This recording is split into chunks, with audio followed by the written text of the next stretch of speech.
ഉന്മേഷ്, ഈ ആനച്ചാലിലെ സ്കൈ ഡൈനിങ്ങിന് സുരക്ഷാ സംവിധാനങ്ങൾ ഉണ്ടായിരുന്നില്ല. പൊതുജന സുരക്ഷയ്ക്ക് വീഴ്ച വരുത്തുന്ന വിധത്തിലാണ് ഇത് പ്രവർത്തിച്ചിരുന്നതെന്ന് ചൂണ്ടിക്കാണിച്ചുകൊണ്ടാണ് വെള്ളത്തൂവൽ പോലീസ് ഇപ്പോൾ ഇതിന്റെ ഉടമസ്ഥനും നടത്തിപ്പുകാരനും എതിരെ കേസെടുത്തിരിക്കുന്നത്. ഉടമസ്ഥനായ സോജൻ, അതുപോലെ തന്നെ നടത്തിപ്പുകാരനായിട്ടുള്ള പ്രവീൺ എന്നിവർക്കെതിരെയാണ് വെള്ളത്തൂവൽ പോലീസ് കേസെടുക്കുകയും ചെയ്തിരിക്കുന്നത്. ഇന്നലെ കളക്ടർ വിശദമായ റിപ്പോർട്ട് ആവശ്യപ്പെടുകയും ചെയ്തിരുന്നു. മാത്രമല്ല, ഇതിന് സ്റ്റോപ്പ് മെമ്മോ നൽകാൻ കളക്ടർ നിർദ്ദേശം നൽകുകയും ചെയ്തിട്ടുണ്ട് എന്നുള്ളതാണ് മനസ്സിലാക്കാൻ കഴിയുന്നത്.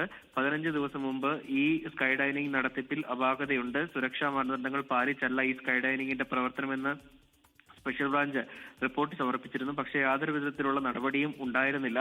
ഇതിൽ രാഷ്ട്രീയ പിന്തുണയോടുകൂടിയാണ് ഈ സ്കൈ ഡൈനിങ് പ്രവർത്തിച്ചിരുന്നത് എന്നുള്ള ആരോപണം കൂടി ഇപ്പോൾ ഉയരുന്നുണ്ട്. നാട്ടുകാരുടെ വലിയ പ്രതിഷേധം ഇതിന്റെ തുടക്ക സമയങ്ങളിൽ ഉണ്ടായിരുന്നു. പിന്നീട് പലതരത്തിലുള്ള ഇടപെടൽ മൂലമാണ് ഇതിന് പ്രവർത്തനാനുമതി ലഭ്യമായത് എന്നടക്കമുള്ള കാര്യങ്ങൾ ഇപ്പോൾ പുറത്തേക്ക് വരുന്നുണ്ട്. മതിയായ രേഖകളും ഈ സ്കൈ ഡൈനിങ് പ്രവർത്തിക്കുന്നതിന് വേണ്ടി ഉണ്ടായിരുന്നില്ല എന്ന കാര്യം കൂടി ഈ ഘട്ടത്തിൽ വ്യക്തമാകുന്നുണ്ട്. അതിന് പിന്നാലെ എന്തായാലും ഇപ്പോൾ പോലീസ് കേസെടുത്തിരിക്കുന്നു. തുടർ നടപടികൾ സ്റ്റോപ്പ് മെമ്മോ നൽകും എന്നുള്ളതാണ് കളക്ടർ അറിയിച്ചിരിക്കുന്നത്.